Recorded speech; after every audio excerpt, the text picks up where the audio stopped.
বর্তমান অন্তর্বর্তীকালীন সরকার দেশের যে বৈদেশিক মুদ্রার যে রিজার্ভ সেটাকে যেমন বাড়িয়েছে, ব্যাংক সেক্টরকে আস্তে আস্তে সচল করতে যাচ্ছে।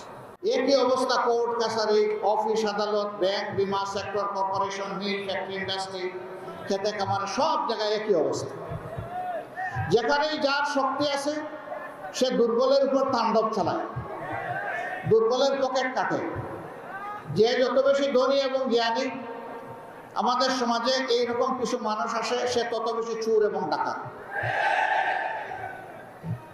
আমরা যাদেরকে চোর বলে চিনি, এরা কয় টাকা চুরি করে, কতটুকু মাল আমার ঘর থেকে বহন করে নিয়ে যেতে পারবে চুরি করে। ডাকাত বলে যাদেরকে জানি, ওদের ক্যাপাসিটি কতটুকু ডাকাতি করার। কিন্তু রাষ্ট্রের মূল্যবান কলম যাদের হাতে, এক কলমের কোচায় সমস্ত সম্পদ ডাকাতি করা সম্ভব। যুগে